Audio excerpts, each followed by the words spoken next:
Good afternoon. Hello hello hello. Good afternoon.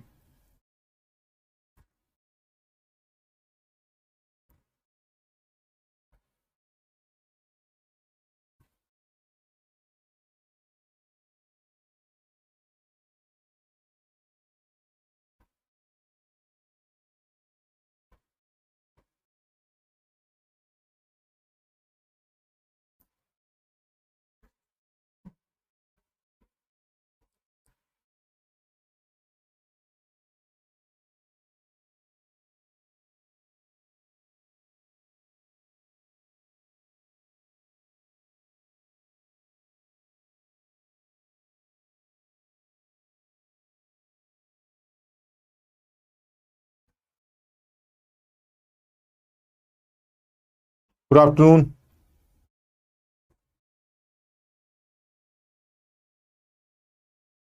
शाबाश। सब लोग आ गए भाई। Very good. जय हिंद।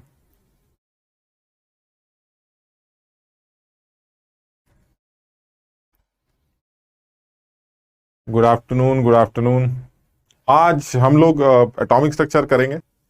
और एक वैसे एक छोटा सा टॉपिक है जो तुम लोगों ने बोला भी था कराने के लिए, पीओएसी। तो एक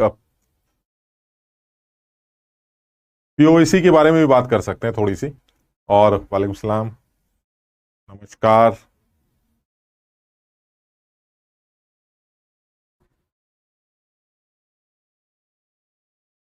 ठीक है। तो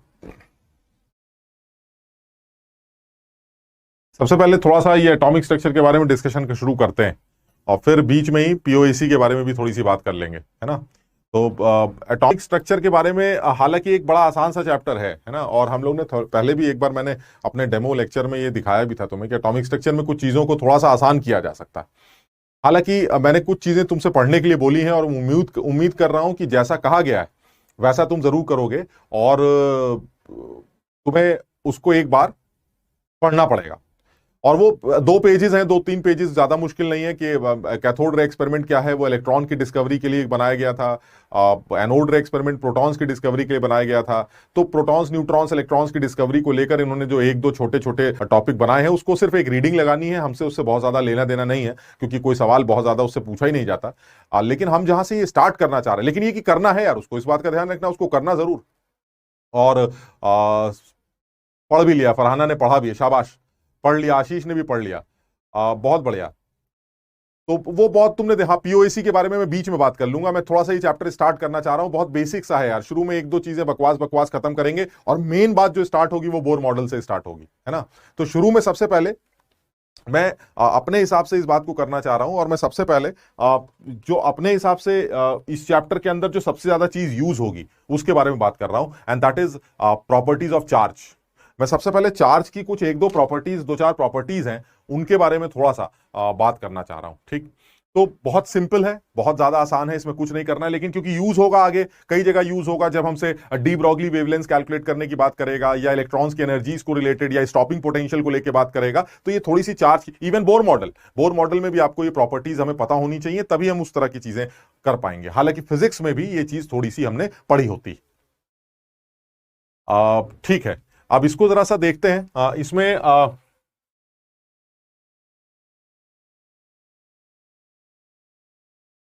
अगर पहली प्रॉपर्टी की बात करें चार्ज की, तो ये बहुत आसान सी प्रॉपर्टी है। हम सब लोग जानते हैं इस बात को, इसके बारे में बिल्कुल बात ज्यादा नहीं करनी चाहिए। चार्ज जो होता है, मैंने इसलिए इसको मैं हाथ से लिखना चाह रहा हूं, मैं इसको स्लाइड पे लिख के नहीं लाया, ताकि तुम समझ सको जल्दी जल्दी इस बातों को कि ठीक है। आप H2O2 की वॉल्यूम स्ट्रेंथ के बारे में भी आज अभी बात कर लेंगे, ठीक है ना। तो तुम ये दोनों टॉपिक, अभी मैं थोड़ा सा ये चाह रहा हूं कि चैप्टर स्टार्ट हो जाए मेरा, और फिर मैं तुम जैसा कह रहे हो वैसे कर लूंगा, ठीक है। तो आज मैं पीओएसी भी खत्म करूंगा, और हाइड्रोजन पेरोक्साइड की जो वॉल्यूम स्ट्रेंथ होती है, उसके बारे में बात कर लूंगा। ठीक है, तो हमारे हिसाब से पूरा काम 2 चैप्टर्स का कंप्लीट हो जाएगा। अब आपके पास सवाल होंगे, आपको सवाल लगाने हैं, और तुम जैसे कह रहे हो कि कुछ मैं अपलोड कर दूं कुछ क्वेश्चंस को, तो मैं कोशिश करके कुछ क्वेश्चंस अपलोड कर दूंगा। थोड़ा सा टाइम कम मिल पा रहा है क्योंकि बैक टू बैक क्लासेस लग रही हैं, इसलिए दिक्कत हो रही है। डीपीपी का सोल्यूशन भी मैं इसलिए नहीं दे पा रहा हूं बिकॉज मेरी बैक टू बैक इधर उधर यूट्यूब पे कहीं इधर और कहीं हमारे जो 11th के बैचेस स्टार्ट हुए उनमें भी लगातार क्लास हो रही। तो मैंने बोला भी था, मैं कुछ दिनों का, मुझे 2-4 दिन का टाइम दो, मैं इसको मैनेज करके डीपीपी सोल्यूशन भी खुद ही दिया करूंगा, आप बिल्कुल परेशान ना हो। लेकिन ये कि मैम भी जो डीपीपी सोल्यूशन करा रही हैं वो बहुत डिटेल में डिस्कस कर रही हैं। आपको सोल्यूशन से मतलब है और आंसर से मतलब है, तो आप कोशिश कर। और वैसे भी सोल्यूशन क्या चीज होती है यार, तुम्हें करना खुद ही, बस बात खत्म। वो तो हल्की सी एक हिंट देने के लिए आप डीपीपी सोल्यूशन देख लेते हैं बस, है ना। तो वो लेकिन मैं ही कराऊंगा, मुझे कुछ दिन का टाइम दे दो, थोड़ा सा मैं मैनेज कर लूं चीजों को। सब कुछ थोड़ा सा नया ही है मेरे लिए भी, तुम्हें पता ही है कि मैं ऑफलाइन में ही क्लासेस लेता था, बहुत सालों से ये काम कर रहा हूं, मेरे लिए ये काम भी थोड़ा सा नया है। तो थोड़ा सा टाइम दे दोगे तो मैं इसको मैनेज कर लूंगा, है ना। तो ये मैं कर लूंगा। और तो इसको थोड़ा सा, इसको काम कर लेते हैं। मैं हाथ से ये इसलिए लिख रहा हूं ताकि तुम भी इस चीज को थोड़ा सा समझ पाओ। चार्ज इज ऑलवेज क्वांटाइज्ड, ये चार्ज की पहली प्रॉपर्टी। चार्ज हमेशा क्वांटाइज्ड होता है। क्वांटाइज का मतलब क्या होता है? क्वांटाइज का मतलब है कि कोई भी चार्ज किसी भी बॉडी पर क्यू, वो हमेशा इलेक्ट्रॉनिक चार्ज का इंटीग्रल मल्टीपल होगा।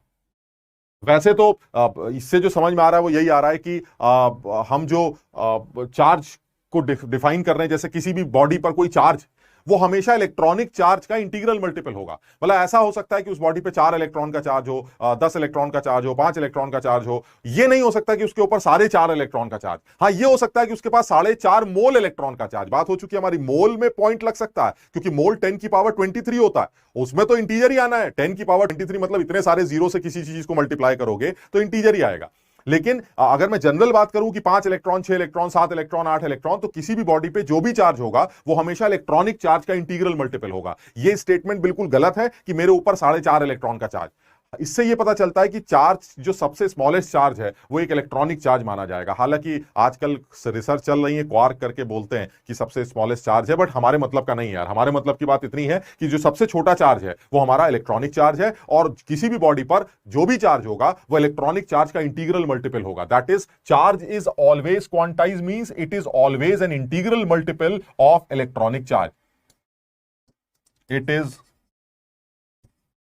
Always an integral multiple of electronic charge.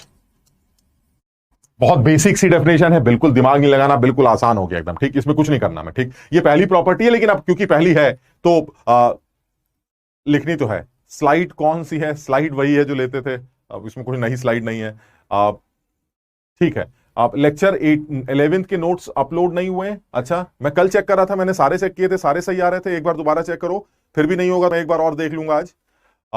ठीक है, अब वो आता है चार्ज की दूसरी प्रॉपर्टी पे। देखो, अब थोड़ा सा ना इधर पढ़ाई पे ध्यान दो यार, ये सब चैटबाजी बंद करो। Charge is always quantize, that is integral multiple of electronic charge. ठीक, अब वो जो तुम प्लस माइनस की बात कर रहे हो वो लिखते हैं। It is of 2 types.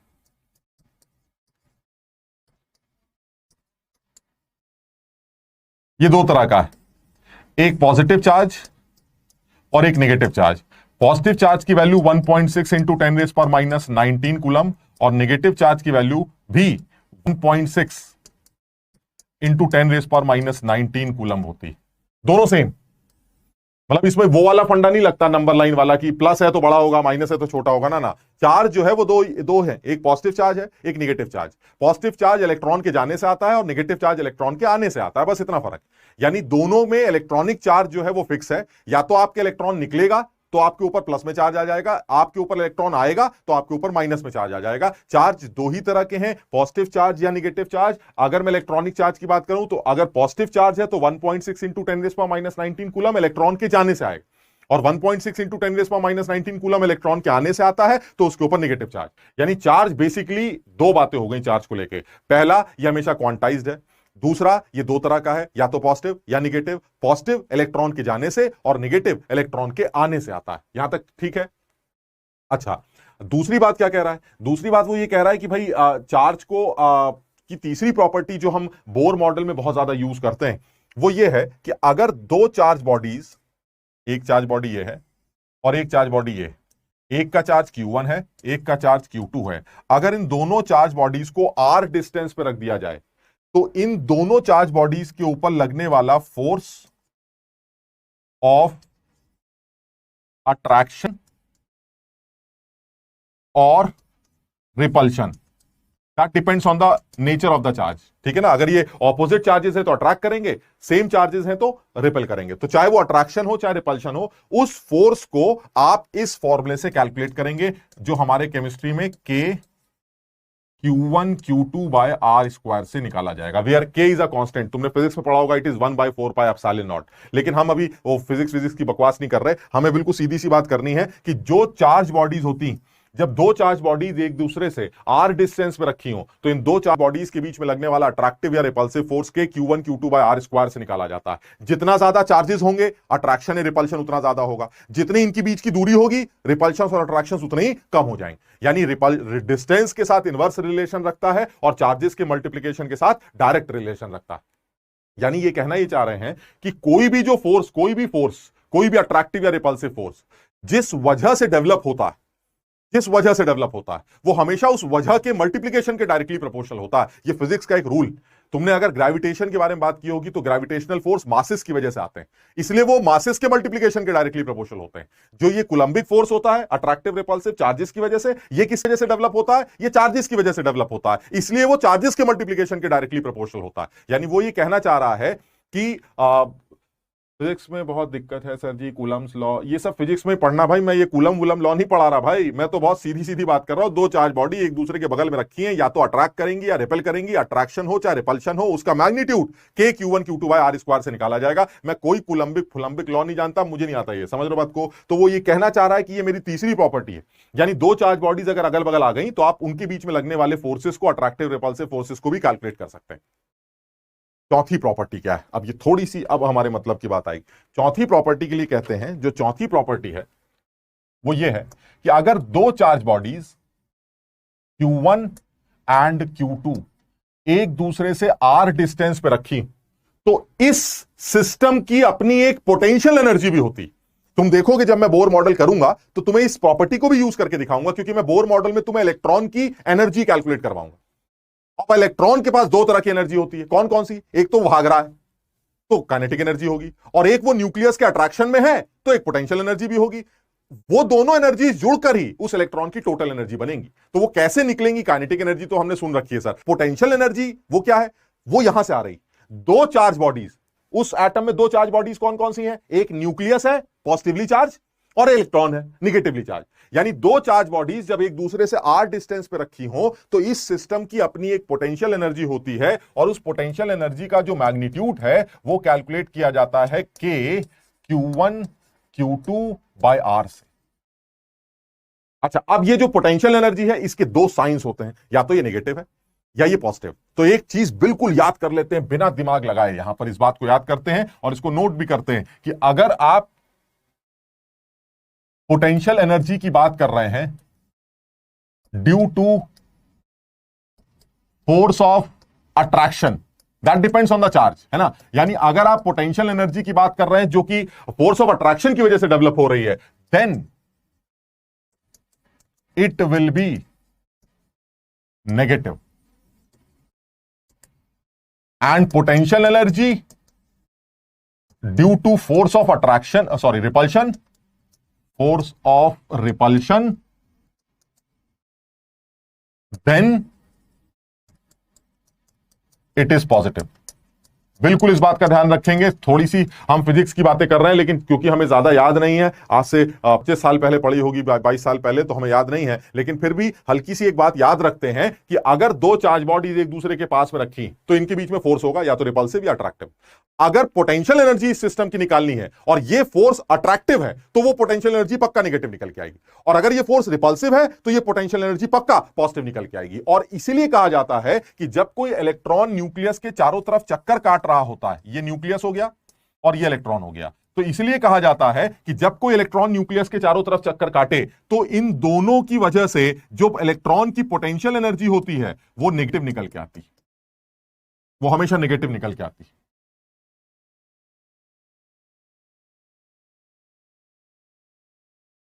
ये नेगेटिव आई, यानी बोर मॉडल में ये तो तुम मान लेना कि इलेक्ट्रॉन अगर न्यूक्लियस के अट्रैक्शन में है तो उसकी पोटेंशियल एनर्जी नेगेटिव होगी। काइनेटिक कभी नेगेटिव नहीं होती, क्योंकि काइनेटिक तो वी स्क्वायर से निकलती है और स्क्वायर तो कभी नेगेटिव हो ही नहीं सकता। इसका मतलब ये हुआ काइनेटिक तो इसकी पॉजिटिव होगी, लेकिन इसकी पोटेंशियल एनर्जी हमेशा नेगेटिव होगी। यानी अगर मैं इसकी काइनेटिक एनर्जी की बात करूं तो it is positive, no doubt, it is always positive. Kinetic energy कभी नेगेटिव नहीं होगी। लेकिन जब मैं इस इलेक्ट्रॉन की टोटल एनर्जी की बात करूंगा तो टोटल एनर्जी काइनेटिक एनर्जी और पोटेंशियल एनर्जी को जोड़ के निकलेगी। अब हम ये देखेंगे बाद में कि ये नेगेटिव आने वाली है या पॉजिटिव आने वाली है, वो बात की बात। यानी अल्टीमेटली जो हम करने जा रहे हैं वो क्या करने जा रहे हैं कि एक चार्ज की चौथी प्रॉपर्टी जो बहुत ज्यादा इस्तेमाल होने वाली है वो यही है कि दो चार्ज बॉडीज, मैं एक सेकेंड अभी प्रीवियस स्लाइड दिखाता हूं।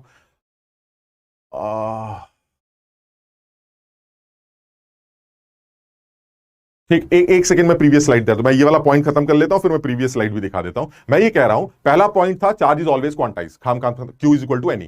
दूसरा, charge is of two types, either positive और negative. Positive is coming due to electron का निकलना and negative is coming due to electron का। ठीक, चाहे वो आए जाए, अगर आप एक इलेक्ट्रॉनिक चार्ज की बात कर रहे हैं तो it is always 1.6 into 10⁻⁻19 coulomb, either positive और नेगेटिव। यानी किसी भी बॉडी पे जो भी चार्ज होगा वो n टाइम्स 1.6 इंटू 10⁻⁻19 कूलम के बराबर होगा। अब वो चाहे पॉजिटिव हो चाहे नेगेटिव हो, वो डिपेंड करता है।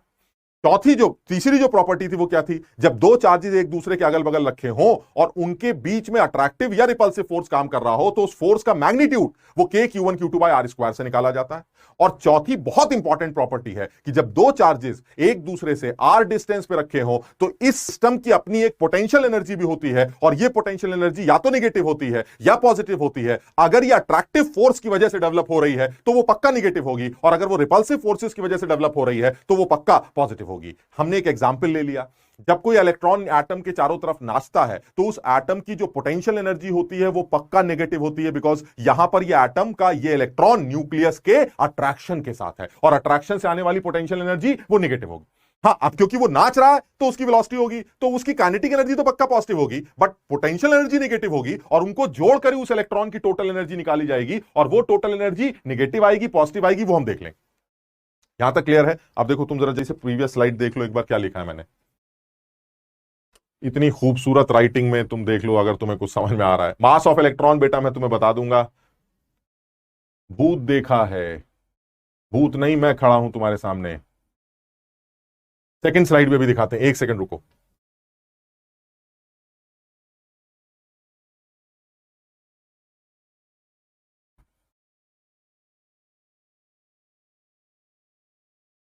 सबका मैसेज शो हो रहा है, लेकिन हो सकता है तुम्हारे अलावा और किसी का मैसेज ना दिख रहा हो। मुझे सबके मैसेज दिख रहे हैं, आपको सिर्फ आपका मैसेज दिख रहा होगा। तन्मय पूछ रहा है कि आप आगरा में भी पढ़ाएंगे। अच्छा, देखते हैं 1/3 मोल्स कैसे पॉसिबल होंगे। 1/3 मोल्स बिल्कुल पॉसिबल होंगे, बिकॉज 1/3 का मतलब है 1/3 इंटू Na पार्टिकल्स। ये तो हो सकते हैं यार, बिल्कुल हो सकते हैं। ठीक है, ये क्लियर है। अच्छा, अब देखो ये वाली स्लाइड देख लो फटाफट, इसमें कुछ कमाल नहीं लिखा है, क्यों टाइम पास कर रहे हो यार। ये तो मैं तो ये सब पढ़ाता ही नहीं यार 12वीं क्लास बच्चों को, तुम लोग जबरदस्ती इतनी छोटी छोटी बातें करवा रहे हो। मैं सीधे स्टार्ट करता हूं बोर मॉडल्स, उससे पहले सारी बकवास तुम्हें खुद कर लेनी चाहिए, कुछ करना ही नहीं होता इनमें। तो सीधे सीधे काम की बात पे आ रहा है। ये 4 प्रॉपर्टीज तुम्हारे सामने दिखाई गई हैं, और अब मैं 5वीं प्रॉपर्टी भी लिख जा रहा हूं, ये लास्ट प्रॉपर्टी। यहां तक क्लियर है? अब लास्ट प्रॉपर्टी,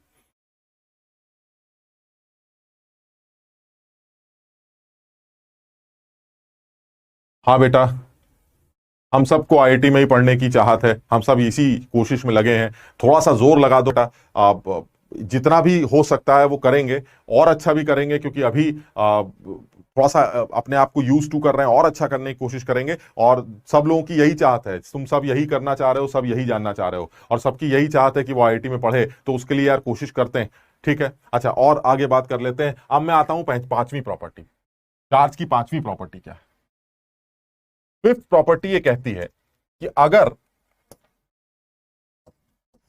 किसी भी चार्ज को, ये क्यू चार्ज ले लेते हैं, आपने V वोल्टेज के पोटेंशियल डिफरेंस पर रख दिया, this is 0 volt and this is suppose V volt, ये 0 वोल्ट था और ये V वोल्ट, यानी पोटेंशियल डिफरेंस कितना हो गया, V वोल्ट का पोटेंशियल डिफरेंस हो गया। यानी ये कहते हैं कि आप किसी भी चार्ज को अगर V वोल्टेज के सरफेस पर रख दें तो उस सिस्टम की, उस चार्ज की फिर से एक पोटेंशियल एनर्जी डेवलप होती है उसके अंदर, and that potential energy is qv. बहुत इंपॉर्टेंट है भाई, मेरे हिसाब से ये एक पॉइंट ऐसा है जो हमारे लिए सवाल बना सकता है। बात सब तो हम कहीं यूज कर लेंगे, सवाल तो शायद फिजिक्स में बनेंगे, लेकिन हमारे केमिस्ट्री में इसको लेकर सवाल बन सकता है क्या, कि अगर कोई चार्ज पार्टिकल वी वोल्टेज के सरफेस पे रखा गया, यानी the potential difference is V volt, in that case उस चार्ज पार्टिकल की अपनी एक पोटेंशियल एनर्जी एकदम से होती है जिसको क्यूवी कहते हैं, और फिर इसी पोटेंशियल एनर्जी को वो काइनेटिक एनर्जी में कन्वर्ट करके भागना स्टार्ट कर देता है, समझो। यानी यही पोटेंशियल एनर्जी किस में कन्वर्ट हो जाएगी, काइनेटिक एनर्जी में।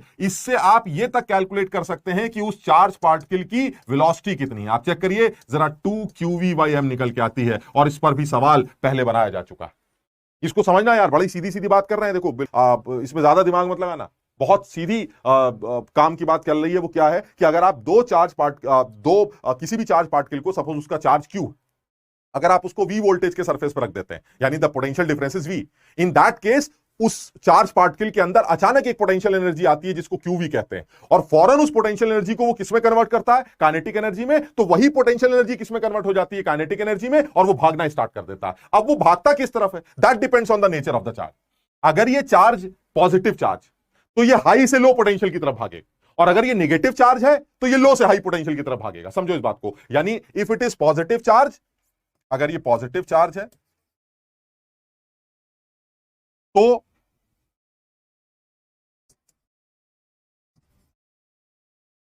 हाई से लो, और अगर ये नेगेटिव चार्ज है, दैट इज अगर सपोज इलेक्ट्रॉन है, तो वो लो से हाई की तरफ भागने लगे। यानी वो ये कहना चाह रहे हैं कि भाई साहब ये तो एक बड़ा अच्छा सवाल बन गया कि अगर मैं आपको ये बताऊं कि एक इलेक्ट्रॉन को 50 वोल्ट से एक्सिलरेट करेंगे, बताइए उसकी नई वेलोसिटी क्या होगी। तो ये बड़ा अच्छा ऑब्जेक्टिव बन गया सर। हाँ बिल्कुल बन गया। क्यों? क्योंकि अगर आप किसी इलेक्ट्रॉन को 50 वोल्ट से एक्सिलरेट करेंगे तो उसके पास जो काइनेटिक पोटेंशियल एनर्जी आएगी वो आएगी 50 ईवी की। क्योंकि समझो बात को, अगर ये क्यू है, क्यू से आती है क्यूवी, तो अगर मैं क्यू की जगह इलेक्ट्रॉन रख दूं, चलो मैं इसको एक बार समझाता हूं, पहले सब लोग इस बात को नोट कर लें। ये 5 प्रॉपर्टीज इंपॉर्टेंट हैं और इस पर बहुत अच्छे सवाल बनाए जा सकते हैं, इसलिए इस बात को बिल्कुल ध्यान रखना कि अगर, और ये हमारी भागने वाली है, भागने वाली वेलोसिटी है। सवाल उल्टा समझना, एक इलेक्ट्रॉन भाग रहा है, कितना वोल्टेज लगा दे कि वो रुक जाए, and that voltage is known as stopping potential. Sir ये क्या बात होती है? अभी तो आप कह रहे थे वोल्टेज लगा के भगाया जाता है, अब आप कह रहे हैं वोल्टेज लगा के रोकना है। ये कैसे हो सकता है? वोल्टेज लगा के तो और भागेगा ना वो, ना पोलैरिटी बदल दो ना, समझो बात को, प्लस पोल को माइनस पोल बना दो तो भागते हुए आदमी के अंदर एकदम से ब्रेक लगेगा, ची, और वो रुक जाएगा और फिर उल्टी डायरेक्शन में भागेगा। मुझे उल्टी डायरेक्शन में भागने से मतलब नहीं, लेकिन रुक तो रहा है ना, और अगर रुक रहा है तो वही उसका स्टॉपिंग पोटेंशियल होगा। यानी यही वोल्टेज उसको रुके हुए आदमी को दौड़ाता है, और यही वोल्टेज उस दौड़ते आदमी को रोकता है पोलैरिटी बदलकर। समझो बात को, सब लोग इस बात को समझ पा रहे हैं? यानी मैं ये बताना चाह रहा हूं कि यहां से जो वोल्टेज निकल के आ रहा है, ये वोल्टेज वो वोल्टेज है जो उस रुके हुए charge particle Q is the charge, उस चार्ज पार्टिकल को भगाने की कोशिश कर रहा है, या तो राइट साइड या लेफ्ट साइड, कहीं भी भागे मुझे मतलब नहीं। ठीक, पूछ रहा है कितनी वेलोसिटी से भागने लगेंगे, तो मैंने कहा अरे बताइए कितनी पोटेंशियल एनर्जी आपके अंदर, कह रहा क्यूवी, तो मैंने कहा वही काइनेटिक एनर्जी में कन्वर्ट कर दो, चार्ज पार्टिकल का मास रख देना, खटाक से आपकी वेलोसिटी आ जाएगी।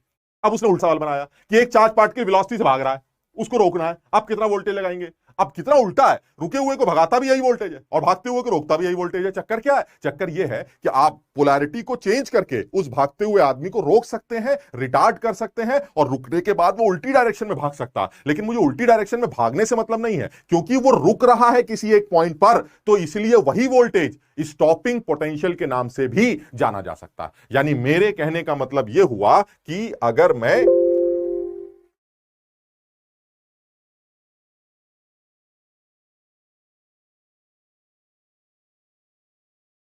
मैं ये बोलूं कि potential energy is Q into V, where Q is the charge of that particle of mass m, and V is the voltage through which it is accelerated. Then the potential energy is QV. और फिर potential energy वो convert हो जाती है kinetic energy में। तो इसका मतलब ये हुआ कि जो मेरा QV है वही हाफ mv² बन जाएगा। इससे मैं उस पार्टिकल की वेलोसिटी 2qv/m से निकाल सकता हूं। ये तो आ गई वो वेलोसिटी जो उसको तब मिलेगी जब उसको v वोल्ट से एक्सीलरेट करेंगे। अब यही सवाल उल्टा कर लेते हैं, सर वो v वोल्ट से भागेगा तो कितने वोल्ट से एक्सीलरेट करेंगे, तब कितना वोल्ट लगा के उसको रोकेंगे? यानी v वेलोसिटी से भाग रहा है तो वोल्टेज लगा के रोकेंगे, वोल्टेज लगाया तो v वेलोसिटी से भाग रहा है, यानी यही v कैपिटल V उसको दौड़ाने का भी काम करता है। ये देखिए वेलोसिटी आ गई, और इस वेलोसिटी को अगर आप रोकना चाहते हैं तो यही v काम आएगा उल्टी पोलैरिटी का। सब लोग इस बात को समझ पा रहे हैं, ये उल्टी पोलैरिटी वाली बात? हाँ, ग्रेविटी का कोई इफेक्ट नहीं लेंगे, बहुत छोटा पार्टिकल है, हम ग्रेविटी से कोई लेना देना नहीं होगा। यार तुम देखो ऐसा है, परेशान मत करो, फिजिक्स में घुसोगे तो हमें वैसे ही सब गोल माल समझ रहे हो बात को, तो फिजिक्स की बातें मत करो, ये सब फिजिक्स भी करना, हम तो बहुत सीधी बात कर रहे हैं। एक चार्ज पार्टिकल अगर वी वोल्टेज के सरफेस पर रखा जाए तो वो वी चार्ज पार्टिकल आसानी से एक काइनेटिक एनर्जी गेन करता जो हाफ mv² के बराबर होती है, जिससे उस चार्ज पार्टिकल की वेलोसिटी कैलकुलेट की जा सकती है। दूसरी बात, अगर आप ये कहना चाह रहे हैं कि एक पार्टिकल v वेलोसिटी से भाग रहा है, आप उसको रोकना चाहते हैं, तो आप वही v वोल्टेज लगाकर उसको रोक भी सकते हैं, and that time that voltage is known as stopping potential. So this v can B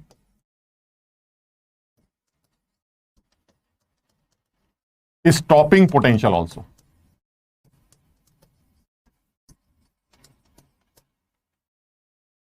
वो स्टॉपिंग पोटेंशियल भी हो सकता है। अब जैसे मैं एक एग्जांपल लेता हूं, ठीक, मैं एक छोटा सा एग्जांपल लेता हूं, तुम समझने की कोशिश करना, बहुत आसान सा एक एग्जांपल ले लेते हैं।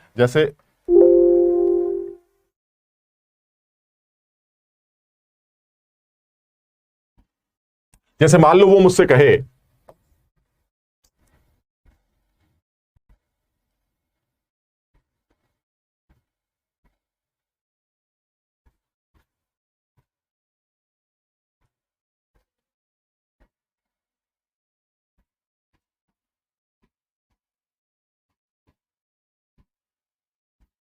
वो मुझसे ये कहे कि भाई ऐसा है, मुझे तो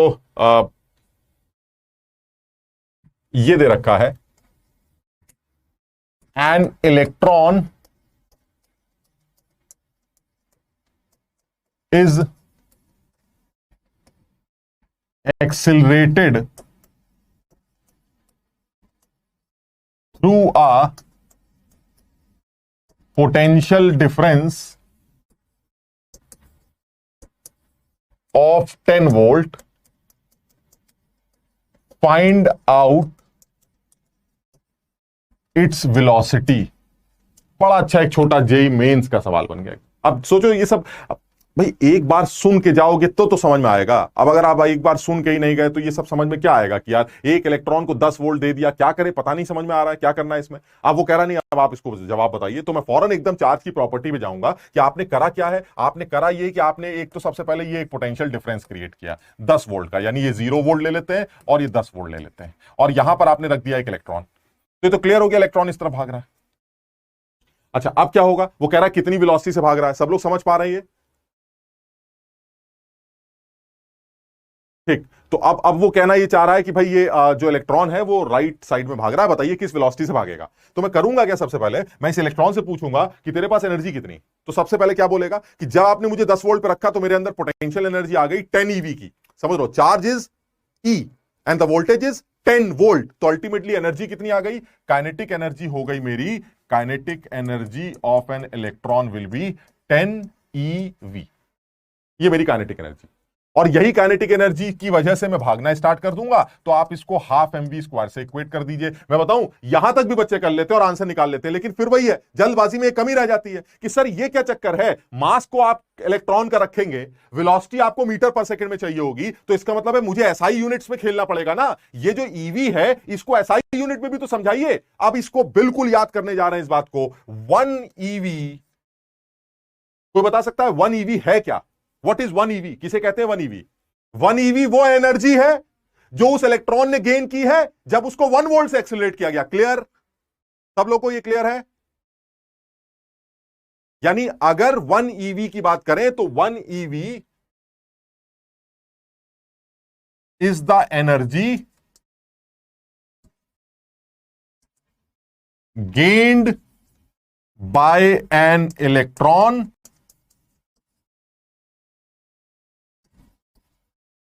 when it is accelerated by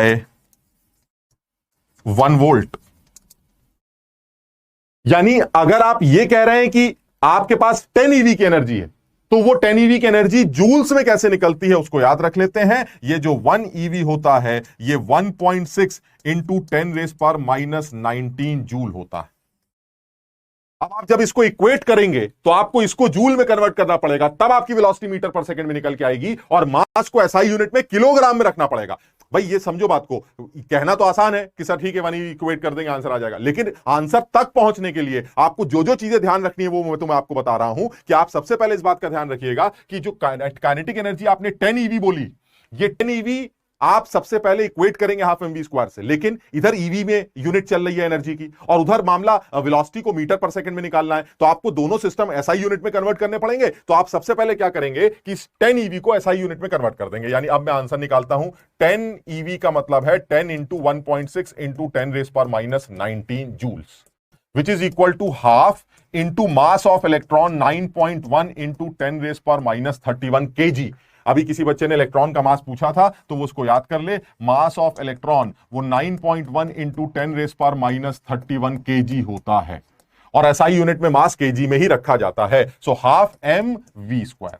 इससे आप वी कैलकुलेट करेंगे, पक्का है ये वी एसआई यूनिट में निकल के आएगी मीटर पर सेकेंड, और हमें आंसर मीटर पर। अब कहने को ये सवाल आसान है, लेकिन होगा क्या कि सर वो कैलकुलेशन हमें यूनिट्स वगैरह में कहीं कन्वर्जन में उल्टा सीधा कर दिया तो बेड़ा गर्क हो जाएगा। इसलिए इस बात को समझने की कोशिश करते हैं। कोई भी चार्ज, देखो यहां तो इलेक्ट्रॉन लिया, ऐसा भी हो सकता है किसी चार्ज बॉडी पर 2e का चार्ज हो, 2e, तो उसको 10 वोल्ट से एक्सीलरेट करोगे तो उसकी एनर्जी 20 ईवी हो जाएगी, क्योंकि Q इंटू वी करना है ना, यानी Q को 2 किया तो 2 ईवी। मेरा सब लोग समझ रहे हैं कि नहीं? चलो मैं एक और सवाल ले लूंगा, इसको जरा समझने की कोशिश करो, सब लोग इस बात को समझने की कोशिश करें।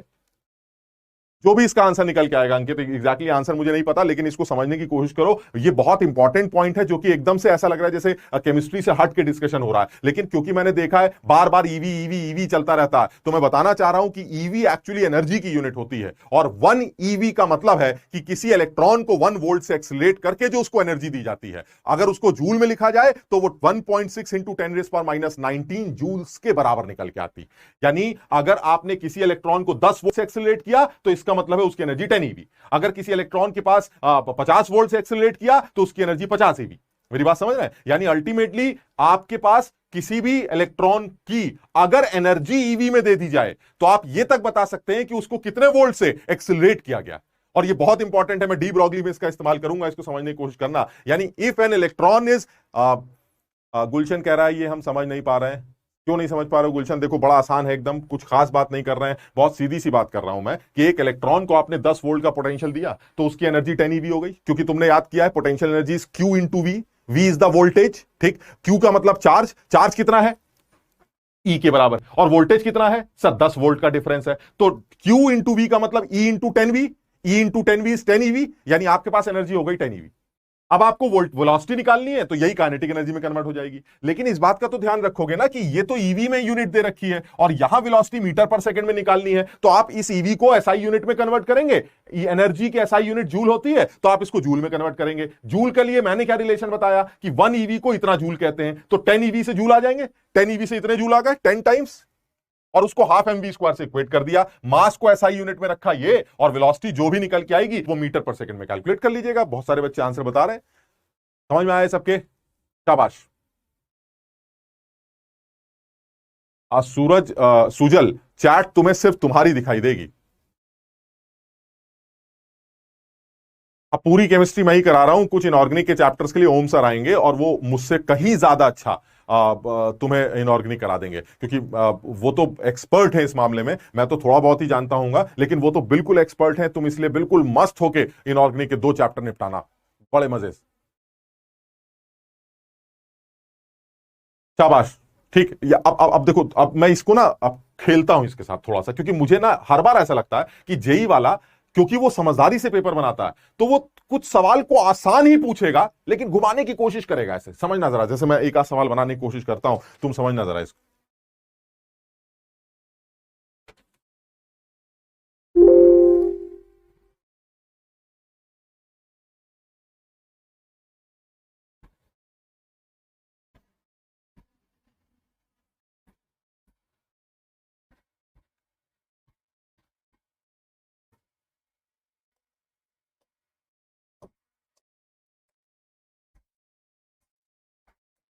An electron is accelerated through 50 volts. Then it is deaccelerated by 10 volts.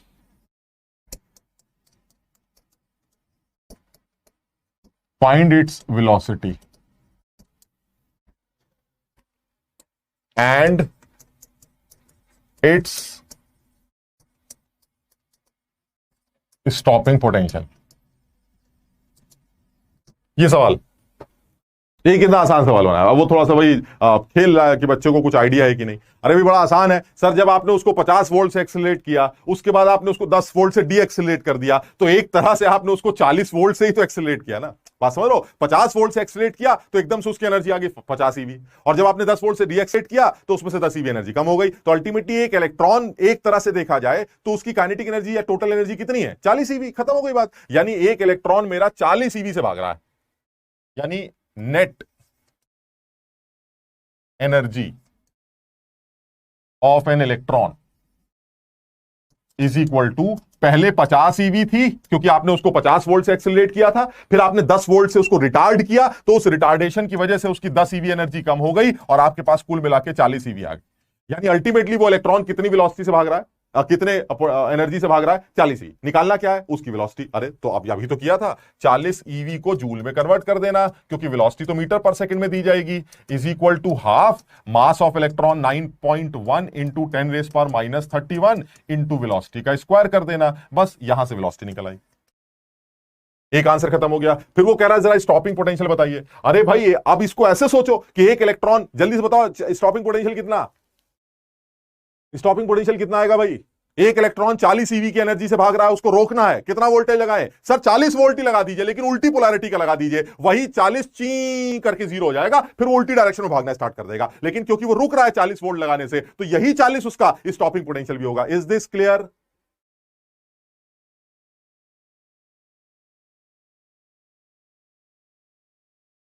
अगर देखो मैक्सिमम वेलोसिटी पूछा जाता तो जिस टाइम पर वो 50 ईवी से भाग रहा है वही उसकी मैक्सिमम वेलोसिटी होती है बेटा, इसमें कोई डाउट नहीं है। शाबाश। यानी अगर मैं इसका स्टॉपिंग पोटेंशियल निकालना चाहूं तो स्टॉपिंग पोटेंशियल क्या होगा? Since it's net energy is 40 EV, so ultimately अगर आप इसको रिटार्ड करना चाहते हैं तो 40 वोल्ट ही लगाइए। अगर तुमने उसी पोलैरिटी का 40 लगा दिया तो वो 80 ईवी से भागने लगेगा। क्लियर है ये वाली बात? यानी 40 ईवी से भागने वाले को अगर फर्दर 40 वोल्ट और दे दिए जाएं तो वो 80 ईवी से भागने लगेगा। लेकिन आप अगर उसको रोकना चाहते हैं तो वो 40 वोल्ट उल्टी पोलैरिटी का लगाइए ताकि वो स्टॉप कर जाए। So ultimately stopping potential will be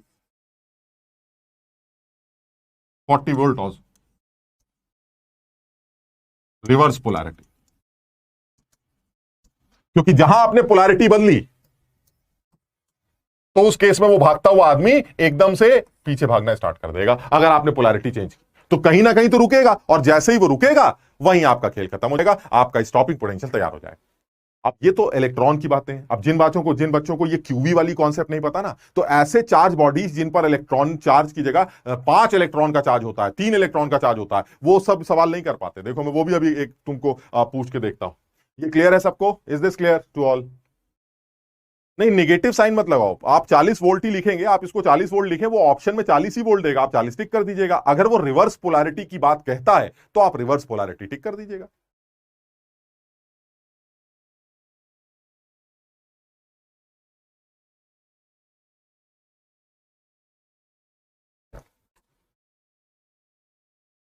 शाबाश।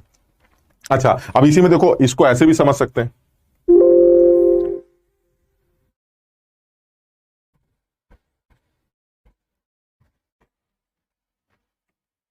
इसको ऐसे भी समझ सकते हैं। अब यही सवाल मान लो ऐसे दे दिया जाए कि भाई साहब, अ चार्ज पार्टिकल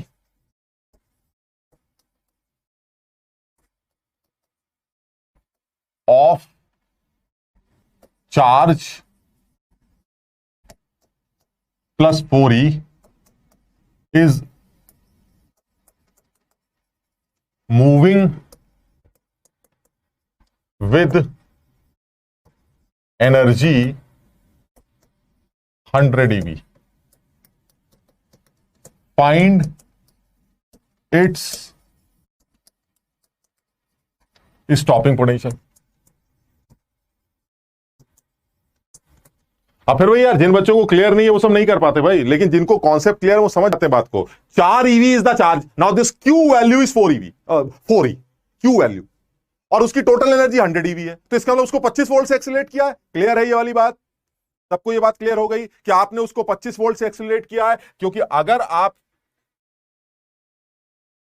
का चार्ज 4 ई है और आपका वोल्टेज, सब ऐसे बोल रहा हूं, 25 वोल्ट है, तो बताइए आपकी काइनेटिक एनर्जी कितनी होनी चाहिए?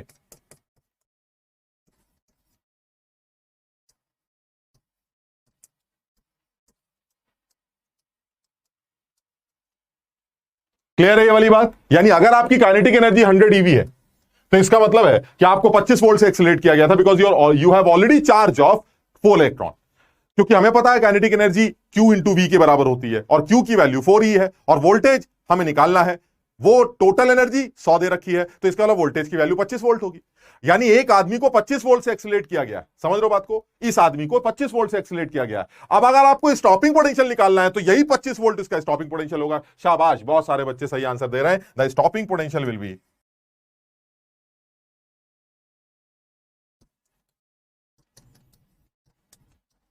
25 वोल्ट। सब लोग इसको समझने की कोशिश करें। 25 इज द स्टॉप। बहुत बढ़िया, दिव्या सही बता रही है, प्रदीप सही बता रहा है, very good very good. Iftikhar Ansari बिल्कुल सही कह रहा है, बहुत आसानी से। यानी मैं सिर्फ एक बेसिक सा कॉन्सेप्ट तुम्हें समझाना चाह रहा था, मैं इसमें कोई केमिस्ट्री नहीं डाल रहा, बहुत बेसिक सा कॉन्सेप्ट समझा रहा हूं कि अगर मेरा कोई चार्ज पार्टिकल जिसकी चार्ज वैल्यू क्यू है, और अगर आपने उसको वी वोल्टेज दे दिया तो वो भागना शुरू कर देगा क्यू वी से, बस बात खत्म। आप उसको रोकना चाहते हैं तो वी लगा दीजिए उल्टा, सीधी सी बात। अब अगर वही क्यू ई बन गया तो ई करते रहिए, वही 2e बन गया तो 2e करते रहिए। मेरे कहने का मतलब है चार्ज कुछ भी हो सकता है, वोल्टेज से मल्टीप्लाई करके आप उसकी पोटेंशियल और काइनेटिक एनर्जी निकाल सकते हैं। ये कहानी है पूरी की पूरी।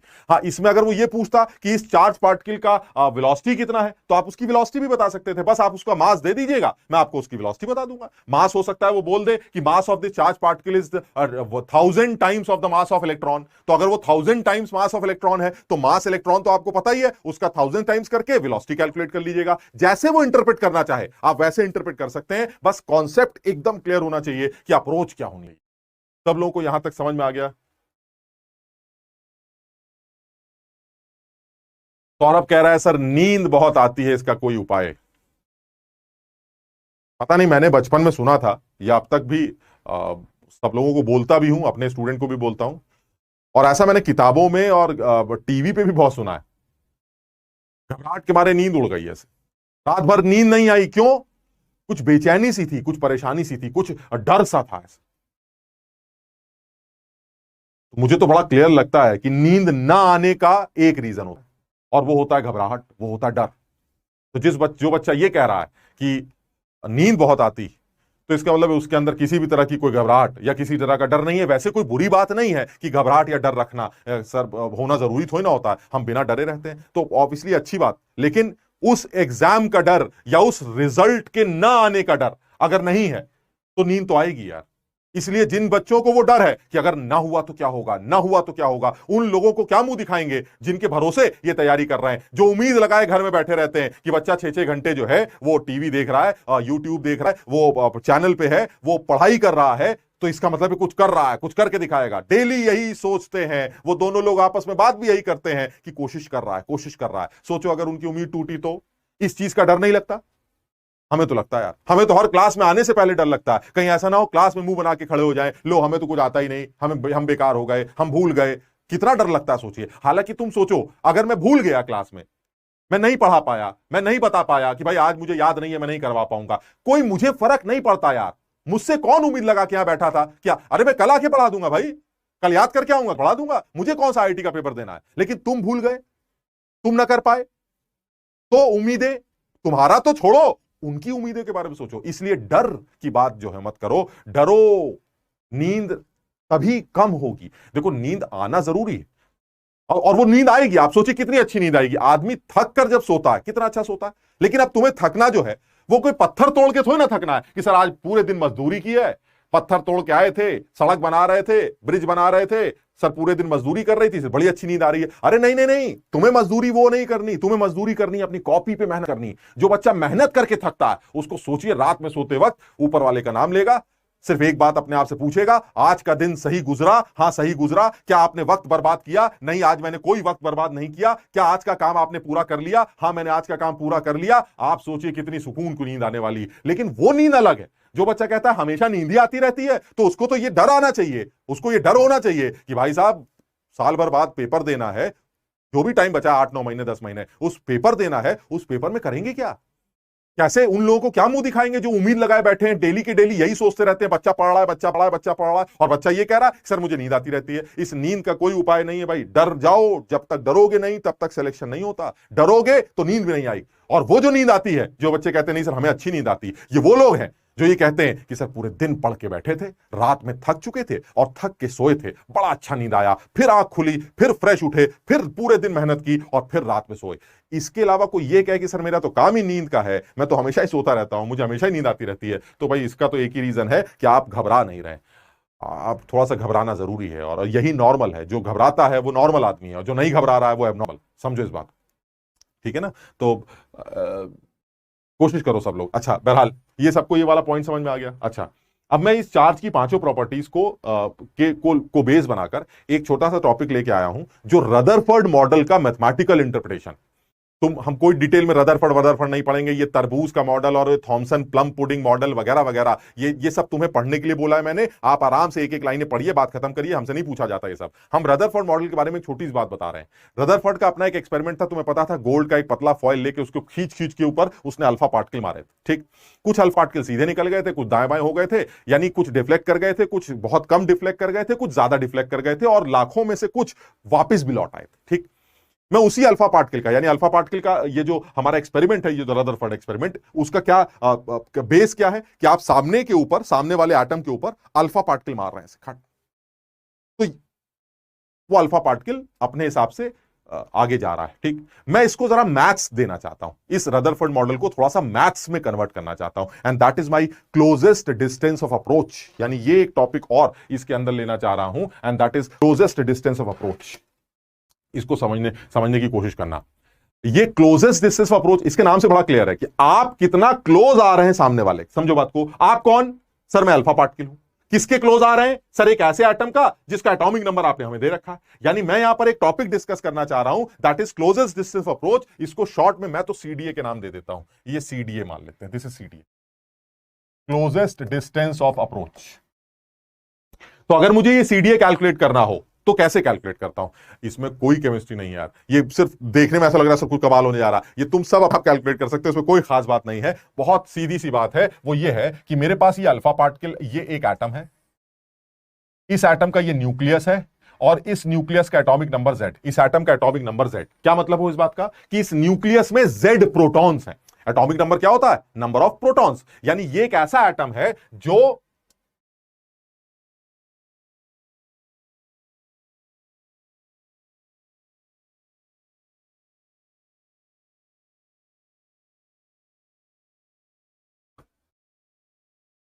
ठीक। अब इस आदमी के ऊपर जो है मैं एक अल्फा पार्टिकल ऐसे करके लेता हूं और इस आदमी के ऊपर अल्फा पार्टिकल बम्बार्ड करता हूं। जरा समझना, ये है मेरा अल्फा पार्टिकल जिसका मास ऐसे ही मैं ले लेता हूं m, और इसको v वेलोसिटी से बम्बार्ड करता हूं, v अल्फा। अब जरा समझना इस बात को, आपने ये अल्फा पार्टिकल कहां रखा है? सब लोगों को क्या ये बात पता है कि जो अल्फा पार्टिकल होता है it is helium plus plus.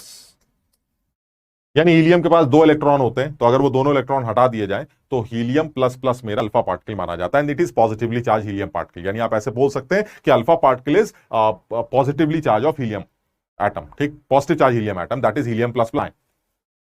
अब वो कह रहा है कि ये बताइए अभी आपने अल्फा पार्टिकल को कहां रखा है? तो मैंने कहा अभी जो अल्फा पार्टिकल है वो इनफाइनाइट डिस्टेंस पर रखा गया इस एटम से, इनफाइनाइट डिस्टेंस पर इस एटम से रखा गया।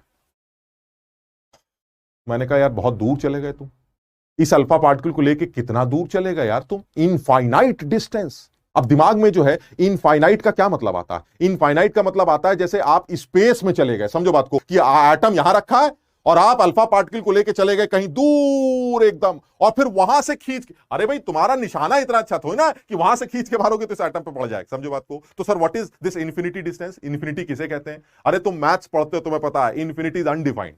आपको पता नहीं है इन्फिनिटी क्या है। इन्फिनिटी तो बहुत छोटी चीज भी हो सकती है, बस वो डिफाइंड नहीं है, बस इतना फर्क है। सर क्या कहना चाह रहे हैं समझ में नहीं आ रहा। मैं क्या करता हूं, इस अल्फा पार्टिकल को पहले यहां लेके आता हूं, जरा समझना इस बात को। ये अल्फा पार्टिकल यहां है, ठीक, मैं इसे ये पूछ रहा हूं कि क्या तुम इंफिनिटी डिस्टेंस पर हो इस एटम से? क्या बोलेगा? नहीं। क्यों बोल रहा है ऐसा? क्योंकि उसको ये पता है कि सामने एक एटम रखा। उसको कैसे पता चला कि सामने एक एटम रखा है? क्योंकि वो एटम के प्रोटॉन्स उस पॉजिटिव चार्ज अल्फा पार्टिकल को अभी भी रिपेल कर रहे हैं। यानी आपने एटम यहां रखा और अल्फा पार्टिकल को उसके पास लेके आए। हमने पूछा हाँ भाई क्या है, इंफिनिटी पे आ गए? कह रहा नहीं नहीं, एटम रखा है सामने। मैंने कहा तुम्हें कैसे पता चला? कह रहा रिपेल कर रहा है। तो मैंने कहा चलो दूर हो जाओ थोड़ा, वो दूर हो गया। मैंने कहा अब? कह रहा अभी भी रिपेल कर रहा है। तो मैंने कहा अब और दूर हो जाओ। क्या अभी भी रिपेल कर रहा है? कह रहा हाँ अभी भी रिपेल कर रहा है। इसका मतलब ये हुआ अल्फा पार्टिकल को जब तक ये दिखना बंद ना हो जाए कि उसके सामने कोई एटम रखा है, तब तक वो इंफिनिटी डिस्टेंस पर नहीं। और उसको ये कैसे पता चलता है कि वो इनफाइनाइट डिस्टेंस पर पहुंच चुका है? वो एक ऐसी पॉइंट पर पहुंच जाएगा जहां पर इस एटम का इस अल्फा पार्टिकल के साथ कोई इंटरेक्शन ना हो। That distance is known as infinite. समझो बात, सब लोग को ये बात समझ में आ रही है? यानी इनफाइनाइट डिस्टेंस का मतलब क्या हुआ कि इनफाइनाइट डिस्टेंस का मतलब यही हुआ कि आपने अल्फा पार्टिकल को इस एटम से उतनी दूरी पर रख दिया कि उस अल्फा पार्टिकल का इस एटम के साथ किसी भी तरह का कोई इंटरेक्शन ना हो रहा हो। दैट इज हमारा इनफाइनाइट डिस्टेंस, ठीक। यानी अभी मैंने इस अल्फा पार्टिकल को इंफिनिटी डिस्टेंस पर रख दिया। अच्छा, अब जब मैं इस अल्फा पार्टिकल को अंदर v वेलोसिटी से मारूंगा तो क्या होगा? जैसे ही वो अंदर आया, समझना जरा, उसके ऊपर ब्रेक लगना स्टार्ट कर देगा, क्योंकि अभी तो ऐसी जगह पर है जहां रिपल्शन नहीं। लेकिन जैसे ही वो अंदर आएगा, अल्फा पार्टिकल के सामने जो एटम है, अब वो उसको रिपेल करना स्टार्ट कर देगा। यानी जब वो वेलोसिटी से अंदर घुसेगा तो एकदम से उसके अंदर रिटार्डेशन आएगा, वो इसकी स्पीड घटती जाएगी और एक टाइम ऐसा आएगा वो किसी पर्टिकुलर पॉइंट पर रुक जाएगा। जो पॉइंट वो रुकेगा, that distance is known as closest distance of approach, जो मुझे कैलकुलेट करनी। This is R, where R is the closest distance of approach. यहां तक क्लियर है? सबको ये बात समझ में आ रही है? यानी आयुष कह रहा है नहीं आती, आरुषि कह रही है क्लियर है। अरे ज्यादा दिमाग मत लगाओ ना यार, बड़ी सीधी सीधी बात कर रहे हैं, क्यों इतना सोच रहे हो? जबरदस्ती जहां दिमाग लगाना होता है वहां तो दिमाग लगाते नहीं हो, और इन सब चीजों में दिमाग लगा रहे हो। करना कुछ नहीं यार, एक अल्फा पार्टिकल को दूर ले गए, खींच के मार दिया, खत्म हो गया। कहां ले गए? ऐसी जगह ले गए जहां पर उस अल्फा पार्टिकल को एटम का कोई भी रिपल्शन या अट्रैक्शन महसूस नहीं होता। बस दैट डिस्टेंस इज इनफाइनाइट, खत्म हो गया। इसका मतलब ये हुआ कि मैंने एक अल्फा पार्टिकल को इस एटम से इतना दूर कर दिया कि उस प्रोटॉन्स के साथ कोई रिपल्शन नहीं हो। लेकिन जब यह फेंका जाएगा अंदर तो उस टाइम पर रिपल्शन स्टार्ट हो जाएगा। क्यों? क्योंकि वो पॉजिटिव चार्ज है और ये प्रोटॉन्स। अब क्या होगा कि जब वो अंदर आएगा तो उसके अंदर रिपल्शन स्टार्ट होंगे और रिटार्डेशन स्टार्ट होगा और एक उसके ऊपर ब्रेक लगने लगेगा और ची करते हुए एक पॉइंट पर रुक जाए। उसके बाद वो वापस भागेगा, वो छोड़ो, ठीक। तो जिस पॉइंट तक वो पहुंच गया वही तो उसकी क्लोजेस्ट अप्रोच है। इस एटम की तरफ उसकी क्लोजेस्ट अप्रोच, सबसे नजदीक कहां पर जाके रुकेगा? वो डिस्टेंस आर। वो कह रहा है ये closest distance of approach calculate करके दिखा दीजिए, बात खत्म। यहां तक क्लियर है सबको?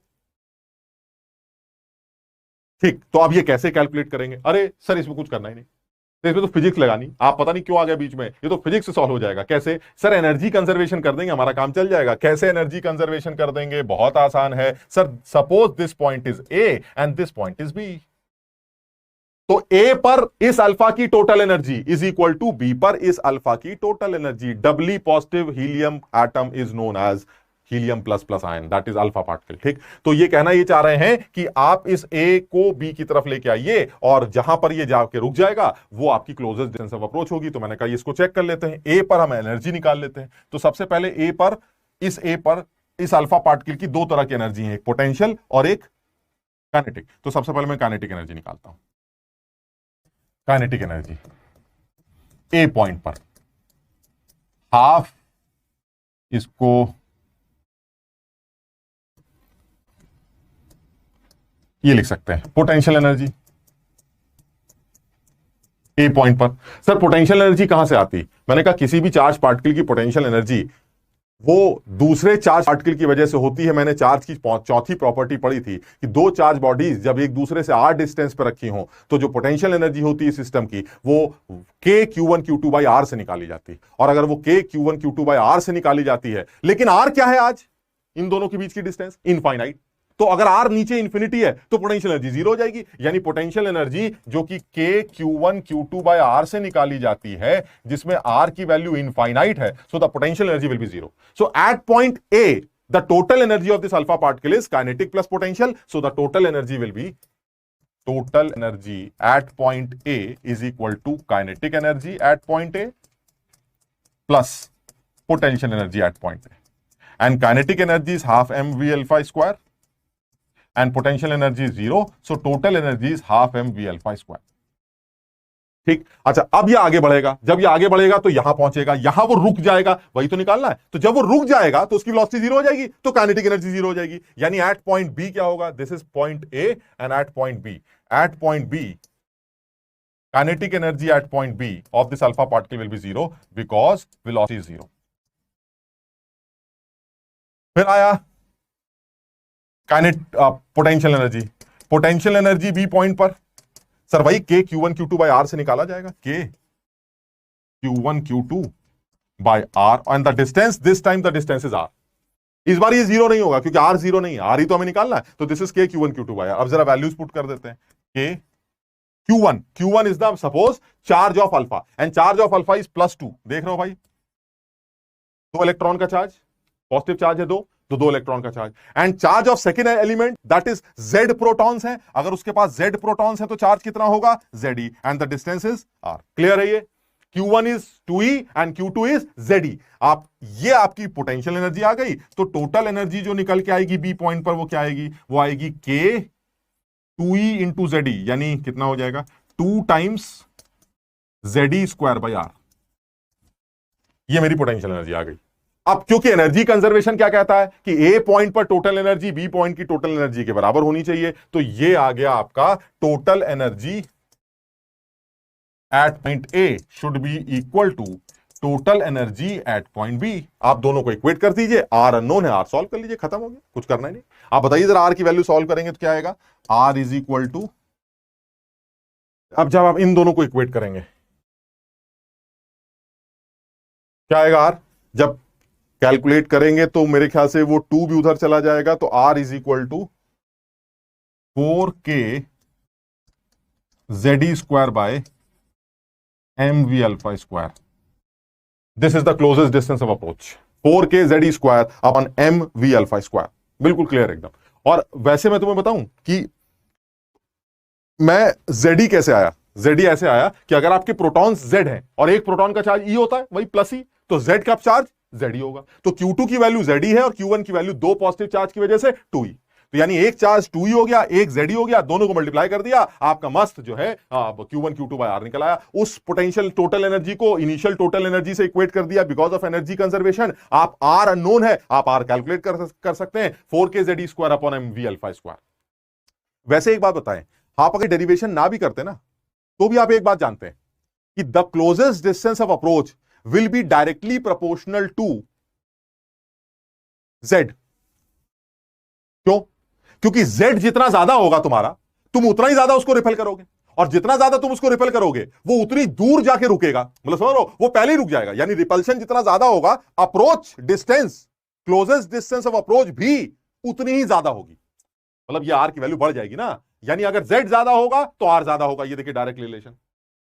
दूसरी बात, अगर उसकी वेलोसिटी ज्यादा हुई तो यानी जितना तेज उसको खींच के मारोगे वो उतना अंदर जाके घुसेगा, यानी आर उतना ही छोटा हो जाएगा। यानी वेलोसिटी और आर में इनवर्स का रिलेशन है। ये तो मुझे पहले से पता था, यानी इतना तो डिराइव करने से पहले ही पता है कि अल्फा पार्टिकल को जितनी ज्यादा वेलोसिटी से मारा जाता है वो क्लोजेस्ट डिस्टेंस ऑफ अप्रोच उतनी ही कम हो जाती है, और अल्फा पार्टिकल को जिस एटम पर मारा जाता है उसका एटॉमिक नंबर जितना ज्यादा होता है, closest distance of approach repulsion की वजह से उतना ही बढ़ जाती।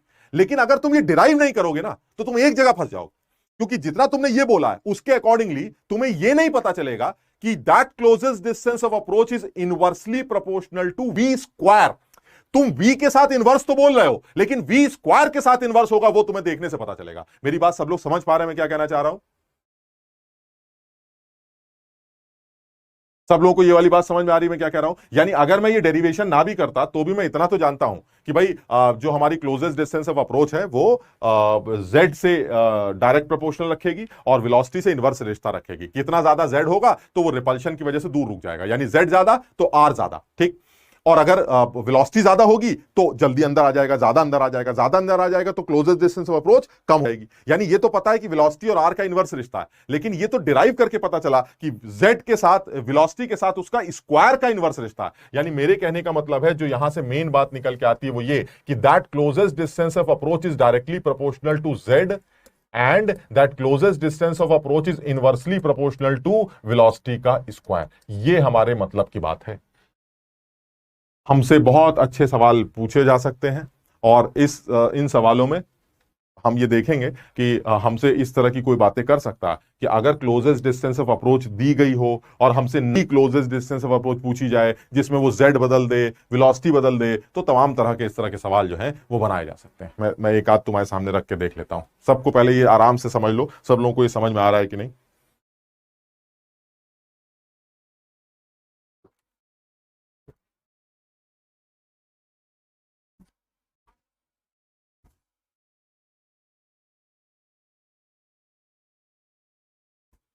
क्लियर है? शाबाश, अस्तित्व क्लियर, वेरी गुड।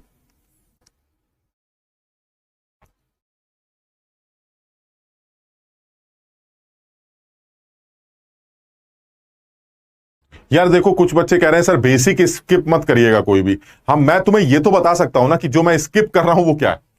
एटलीस्ट तुम्हें ये तो तुम्हारे साथ धोखा तो नहीं कर रहा हूं ना मैं कि मैं तुम्हें बताऊंगा नहीं कि मैंने स्किप क्या किया। मैंने तुम्हें बताया है कि इस चैप्टर में जो मैंने स्किप किया है वो ये स्किप किया है कि मैंने इनिशियली कैथोड रे एनोड रे एक्सपेरिमेंट्स वगैरह नहीं कराए।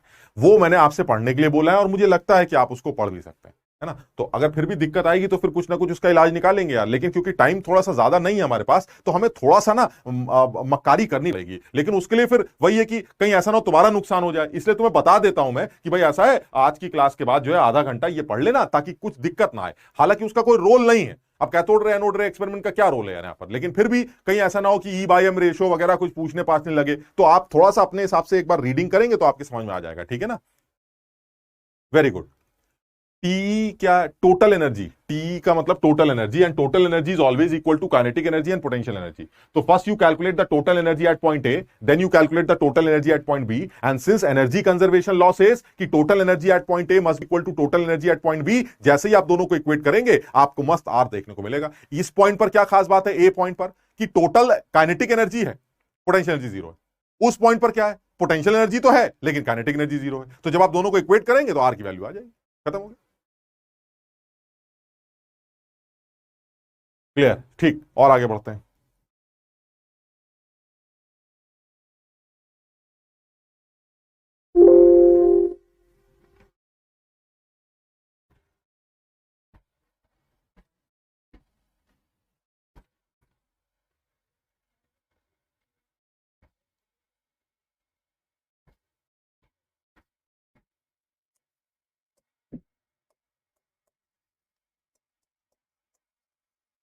The closest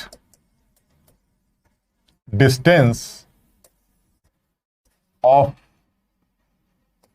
an alpha particle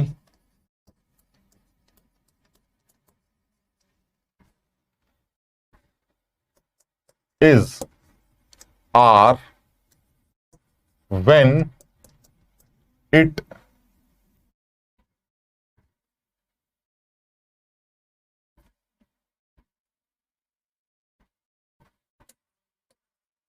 when its velocity is v and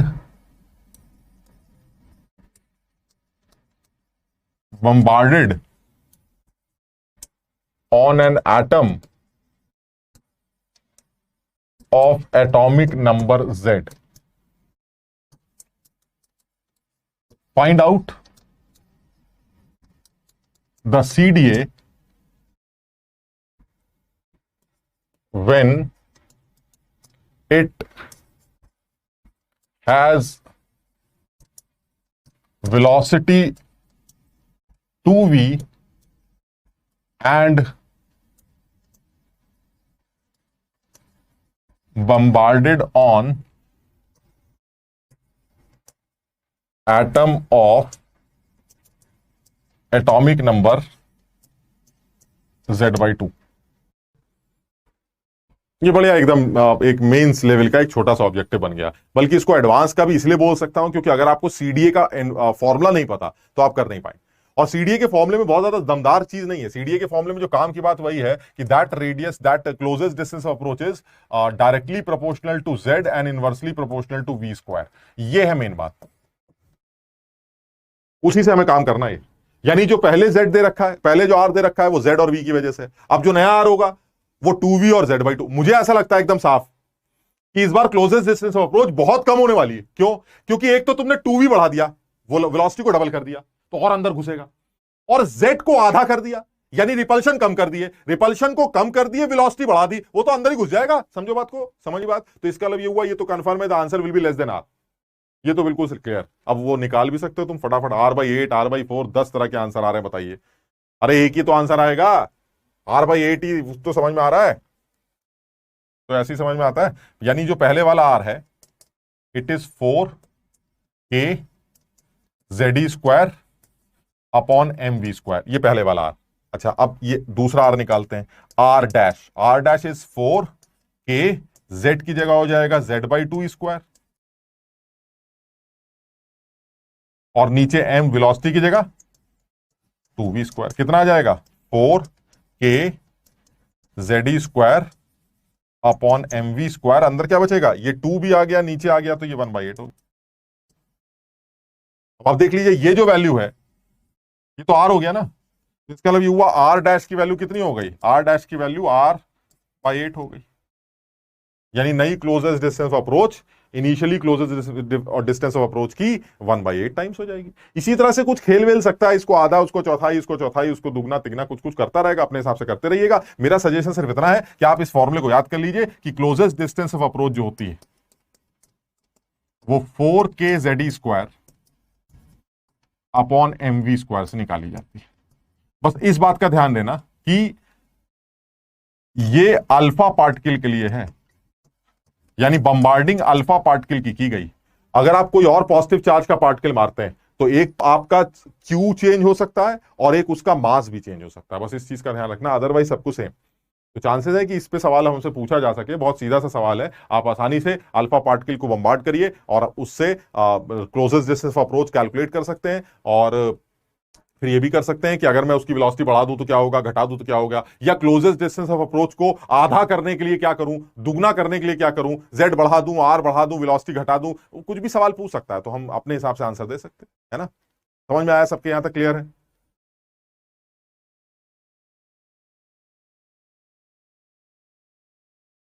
जो वोल्टेज है वही रिया स्टॉपिंग पोटेंशियल बन जाएगा ना। आपको सिर्फ पोलैरिटी बदलनी है, हमें सिर्फ बोलना है, बताना कुछ नहीं है। हम सिर्फ यही बोलेंगे 40 वोल्ट दौड़ा रहा है, 40 वोल्ट रोक रहा है, बस इतना फर्क। तो कहेगा ये क्या चक्कर है, दौड़ाता भी है रोकता भी है, तो आप बता दीजिएगा। जब आप ऐसी पोलैरिटी लगाएंगे तो दौड़ाएगा, और जब उल्टी पोलैरिटी लगा देंगे, प्लस और माइनस का साइन बदल देंगे, हायर पोटेंशियल इधर कर देंगे, लोअर पोटेंशियल उधर कर देंगे, तो वही 40 वोल्ट उसको रोक देगा। यानी वही भगाता है वही रोकता है, सिर्फ पोलैरिटीज का डिफरेंस होता है बस।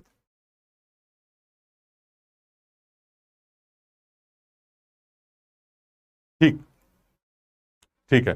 तो आप थोड़ा सा और आगे बढ़ते हैं। अब जरा सा यार वो एक बार पीओएसी की बात जल्दी से कर लेते हैं ना, तो कहीं ऐसा ना वो पीओएसी फिर छूट जाए। तो मैं यहीं पर एक बार पीओएसी की बात कर रहा हूं, और बहुत आसान सा है, ऐसा कुछ खास नहीं है। और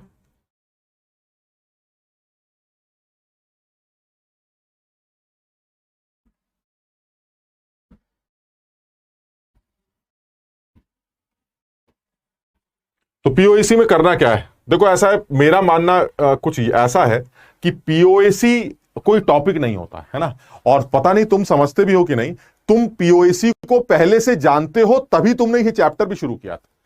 POAC is actually principle of atomic conservation, यानी एटम्स हमेशा कंजर्व रहते हैं। ना वो डिस्ट्रॉय किए जाएंगे, ना वो गायब हो जाएंगे, ना वो नए बन जाएंगे, ये हमेशा कंजर्व रहते हैं। तुम बताओ ये रूल कहां अप्लाई, ये इस रूल का क्या एप्लीकेशन है? अरे सर यही रूल तो रिएक्शंस को बैलेंस करता है। ये बैलेंसिंग के लिए यही रूल तो यूज करते हैं कि उधर जो है पोटेशियम 4 है तो इधर भी पोटेशियम 4 कर दो, उधर ऑक्सीजन 12 है तो इधर भी ऑक्सीजन 12 कर दो। यही तो पीओएसी है यार। पीओएसी में कोई नया ड्रामा थोड़ी ना, इसलिए आप पढ़ो या ना पढ़ो आपको बेसिक क्लियर होने चाहिए। बहरहाल मैं फिर भी तुम्हें बताता हूं कि इसका सवालों में क्या एप्लीकेशन कर सकते हैं, ठीक। Otherwise principle of atomic conservation is used during the balancing of the chemical reaction. हम उसी को यूज करते हैं। Atoms can neither be created not destroyed, बात खत्म हो गई। हाँ, सीख वो बच्चा पाएगा इसके एप्लीकेशन को जो दिल से ये बात माने कि एटम जितने लेफ्ट हैंड साइड में है उतने ही राइट हैंड साइड में उस आदमी के नजर आएंगे। ये दिल से माननी पड़ेगी तुम्हें। अगर तुम्हें देखने में लगे कि सर देखिए यहां तो नहीं हो रहा ऐसा, तो तुम समझ लेना नहीं सीख पाओगे, क्योंकि तुम्हें यह मानना पड़ेगा, लग रहा हो या ना लग रहा हो, ऐसा होता तो है ही। बस मेरी समझ लो मैं क्या कह रहा हूं। जैसे मैं एक एग्जांपल लेता हूं, मैं ये समझाना चाह रहा हूं, एक एग्जांपल से तुम्हें समझाता हूं। जैसे मान लीजिए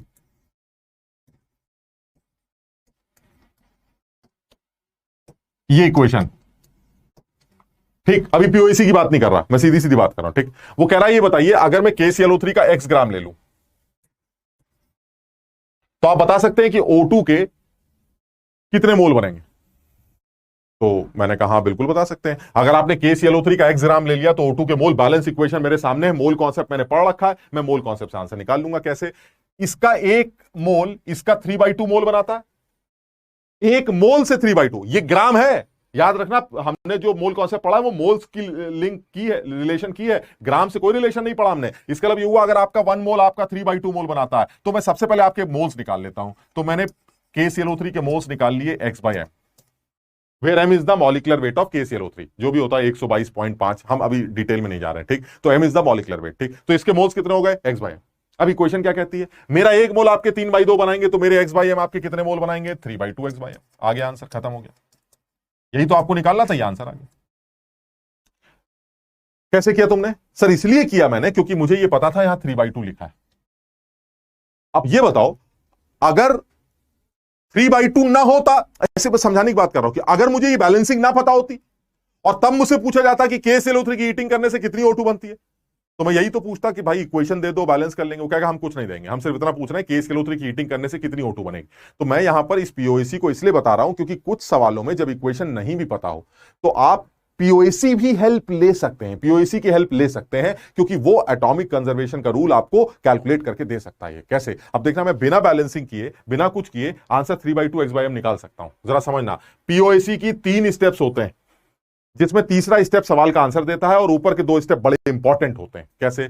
अब मैं पहली लाइन लिख रहा हूं, तुम सब लोग अपने आप समझने में, ज्यादा डिटेल में नहीं समझाऊंगा क्योंकि पूरा चैप्टर कर चुके हैं। पहली line, total number of oxygen atoms in KClO3 is equal to total number of oxygen atoms in O2। दिल से मानना पड़ेगा वरना नहीं आएगा समझ में। समझो बात को। मेरा देखने से क्या लगता है, क्या है मुझे पता नहीं, लेकिन मुझे इतना पता है कि KClO3 के अंदर जितने भी ऑक्सीजन आइटम वो सब किसके अंदर घुस जाएंगे? O2 के अंदर। यानी अगर KClO3 के अंदर 50 ऑक्सीजन आइटम है तो O2 के अंदर भी 50 ऑक्सीजन आइटम होंगे। एटम्स हमेशा कंजर्व रहते हैं, ये मेरा दिल मानता है इस बात, ठीक। तो मैंने पहली लाइन लिख दी कि मोल्स या number of oxygen atoms in KClO3 they must be equal to the number of oxygen atoms in O2। क्या दिख रहा हो? तुम कहोगे सर कैसे, यहां 3 है और यहां तो 2 ही है, बैलेंस नहीं किया मैंने, यहां तो 2 ही है, ये कैसे आपने कह दिया? अरे भाई मैंने दिल से माना है ये बात, क्योंकि एटम्स तो कंजर्व रहते हैं, वो ना बनते ना घटते हैं, तो जितने होंगे तो उतने होंगे, लगे या ना लगे उसे भूल जाइए आप। तभी सीख पाओगे जब इस बात को मानोगे और ये बात सच है, तुम्हें पता। इसके अलावा हुआ, मैंने पहली लाइन क्या लिख दी कि total number of oxygen atoms in KClO3 is equal to total number of oxygen atoms in O2। दूसरा स्टेटमेंट लिखते हैं, moles of oxygen atoms in KClO3 is equal to, जब नंबर बराबर है तो मोल्स भी बराबर होंगे, moles of oxygen atoms in O2। ये मेरा दूसरा स्टेटमेंट। जब दोनों तरफ ऑक्सीजन के एटम्स बराबर हैं तो उनके मोल्स भी आपस में बराबर होंगे। ये तो 2 स्टेटमेंट, मेन स्टेटमेंट। अब आता है सवाल किस स्टेटमेंट से सॉल्व होता है। अब देखते तुम समझ पाओगे कि नहीं। मैं इस लाइन को ये लिखने जा रहा हूं। क्या क्या चाहिए मुझे इस लाइन में? ऑक्सीजन एटम्स के मोल चाहिए ना। अब वो मोल 3 इंटू मोल्स ऑफ KClO3 के बराबर होंगे। अब पता नहीं तुम समझ पाए कि नहीं।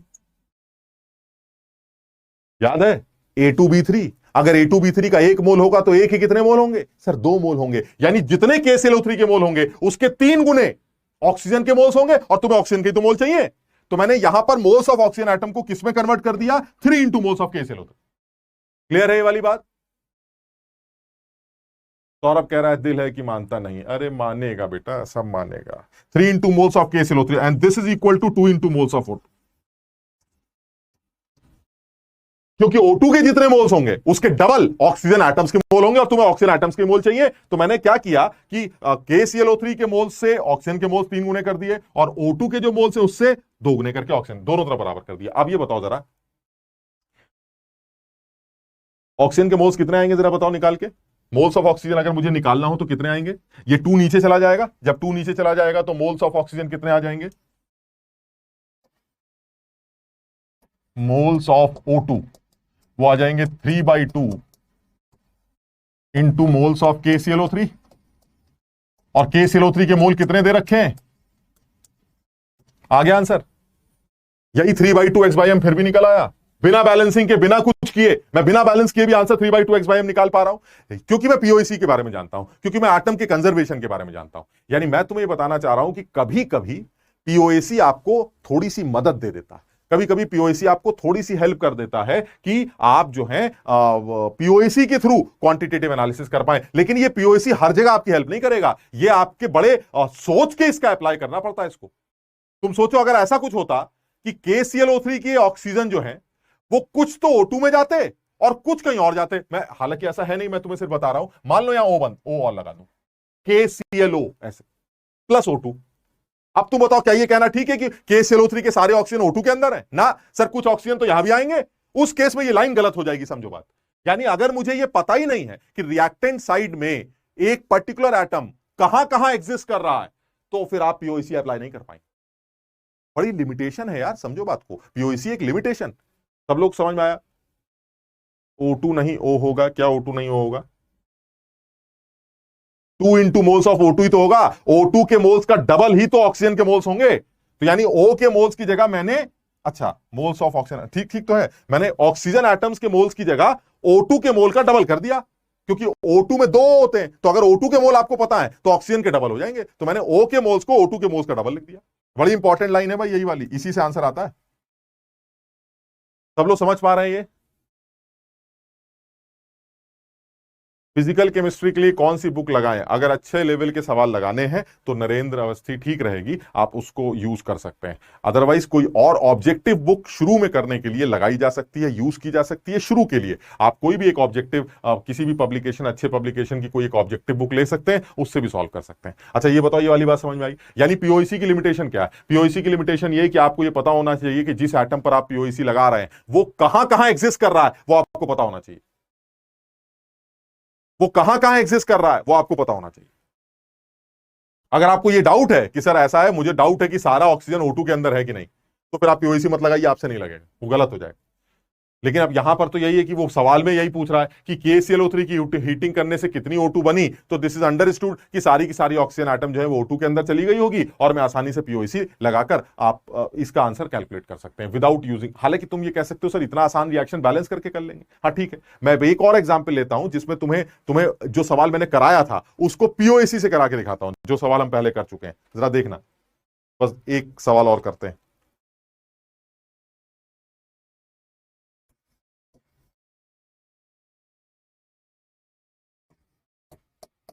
सब लोगों को शायद याद भी आ जाएगा।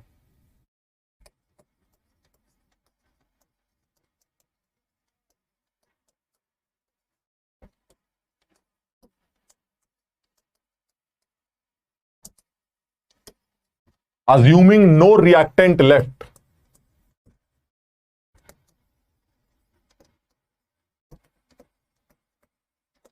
find out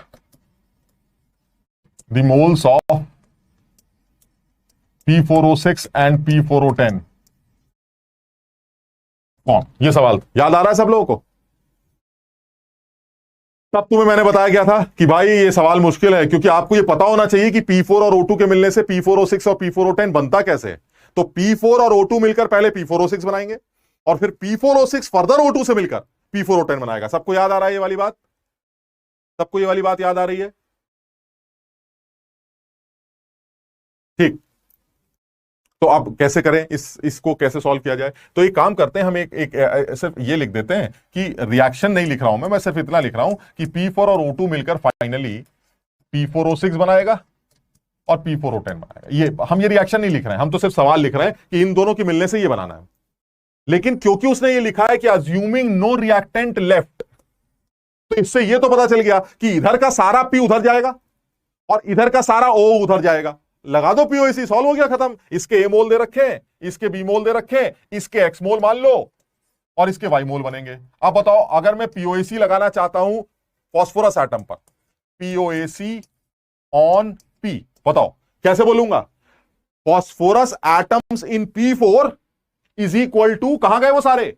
phosphorus atoms in P4O6 plus phosphorus atoms in P4O10। ये मेरा पहला स्टेटमेंट होगा। अच्छा, अब इसको जरा लैंग्वेज में लिखते हैं।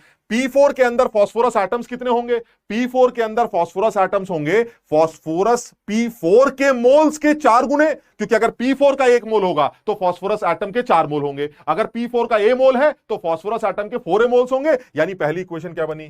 4A is equal to P के मोल्स कितने होंगे यहां पर? P के जितने P4O6 के हैं उसके 4 गुने। भाई ये A2B3 वाली बातें कर चुके हैं, अब ये सब टाइम पास नहीं करेंगे। यानी this will be equal to 4x plus 4y। This is my first equation.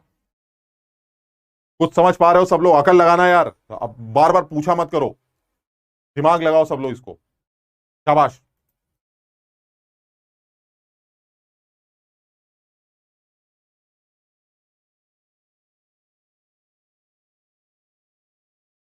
शाबाश, अब्दुल रशीद बिल्कुल सही कह रहा है। 4a is equal to 4x plus 4y, first equation. अब जरा POAC लगाओ ऑक्सीजन के ऊपर। ऑक्सीजन भी सारा का सारा खत्म हो रहा है, यानी यहां की सारी ऑक्सीजन वहां जा रही है, तो कैसे बोलेंगे? Moles of oxygen atoms in O2 कितने होंगे? 2b, क्योंकि जितने O2 के मोल हैं उसके डबल ऑक्सीजन के मोल्स होंगे, इज इक्वल टू ऑक्सीजन के मोल्स जो यहां हैं, जितने P4O6 के मोल्स होंगे उसके 6 टाइम्स होंगे, 6x। जितने P4O10 के मोल्स होंगे उसके 10 टाइम्स होंगे, 10y। This is my second equation. इन दोनों इक्वेशंस को सॉल्व कर लो, x और y की वैल्यू आ जाएगी और यही आपका आंसर होगा जो आपने निकाला था। क्या क्या क्या सोच के निकाला था कि सर इसकी इक्वेशन पता होनी चाहिए कि पहले P4O6 बनेगा, फिर फर्दर P4O10 बनेगा। फर्स्ट रिएक्शन का लिमिटिंग रिएजेंट जो है वो P4 होगा, सेकंड रिएक्शन का लिमिटिंग रिएजेंट O2 होगा। अरे कुछ नहीं करना सर, जब आपने ये लिख दिया कि अज्यूमिंग नो रिएक्टेंट लेफ्ट, तो मैं POAC लगा के सवाल सॉल्व कर लूंगा without knowing the chemical equation. Since phosphorus is conserve and the oxygen is conserve, phosphorus के जितने भी एटम्स P4 के अंदर है वो सारे फॉस्फोरस के एटम्स P4O6 के अंदर घुस जाएंगे एंड P4O10 के अंदर घुस जाएंगे। मैं POAC लगा देता हूं फॉस्फोरस के ऊपर। जो ऑक्सीजन के अंदर जितने ऑक्सीजन एटम्स हैं वो सारे के सारे P4O6 के अंदर घुस जाएंगे, P4O10 के अंदर घुस जाएंगे। मैं ऑक्सीजन एटम को भी कंजर्व कर सकता हूं। एक बार मैंने फॉस्फोरस पे POAC लगाई, ये इक्वेशन तैयार हो गई। एक बार मैंने ऑक्सीजन पे POAC लगाई, ये इक्वेशन तैयार हो गई। दो इक्वेशंस, दो अननोन x और y, सॉल्व हो जाएगा। आंसर चेक करके देखो, वही आंसर आएगा जो पहले आया।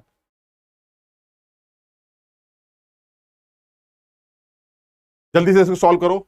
आतिफ पूछ रहा है सर कल इंदिरापुरम में आप भी होंगे? अरे भाई अब पता नहीं, हम तो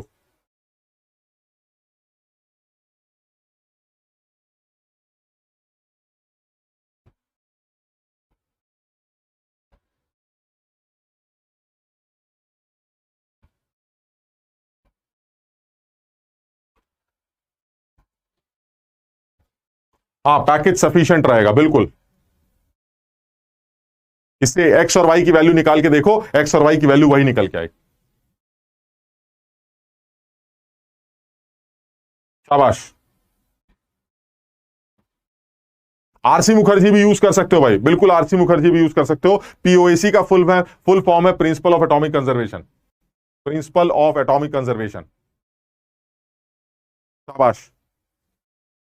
तो आज इतना ही करते हैं। कल की क्लास में थोड़ा सा और आगे बढ़ेंगे और एक वॉल्यूम स्ट्रेंथ वाला जो टॉपिक छूट गया है उसको कल कहीं बीच में डाल देंगे, है ना। तो अभी के लिए ये हमारा आज का काम हो गया। हमने पीओसी कर ली और साथ में प्रॉपर्टीज ऑफ चार्ज कर लिया, साथ ही साथ क्लोजेस्ट डिस्टेंस ऑफ अप्रोच की बात कर ली। कल हम कोशिश करके इलेक्ट्रोमैग्नेटिक रेडिएशन को शुरू करेंगे फटाफट और फिर बोर मॉडल पे, क्वांटम थ्योरी पे चले जाएंगे, प्लैंक्स क्वांटम थ्योरी पे आकर फटाफट बोर मॉडल स्टार्ट करेंगे, ठीक है ना। तो थोड़ा सा अपने हिसाब से पढ़ते रहो और सवाल लगाते रहो। डीपीपी के क्वेश्चंस को बार बार करना, क्योंकि अब डीपीपी के जो लेवल पिछले 5-6 डीपीपी आ रही हैं वो अच्छे लेवल के आ रहे हैं। जिन बच्चों ने उस लेवल पे तैयारी की है उनको दिक्कत नहीं आएगी लॉ इक्विवेलेंट कॉन्सेप्ट और मोल कॉन्सेप्ट में। इसलिए बहुत तसल्ली से जो जो सवाल दिए जा रहे हैं घर में बार बार सॉल्व करने की कोशिश करो, कॉन्सेप्चुअली सोच सोच के कि भाई यहां ऑक्सीडेशन होगा, यहां बेस के साथ रिएक्शन हो रही है तो एसिड बन गया, एसिड बन गया तो एन फैक्टर एसिड वाला निकलेगा, ऑक्सीडेशन हो रहा है तो एन फैक्टर इलेक्ट्रॉन ट्रांसफर से निकलेगा। बहुत सोच समझ के ये काम करना पड़े, ठीक है ना। तो आज इतना ही करते हैं, फिर अगली क्लास में फिर मुलाकात होती है। All the best, bye bye, thank you.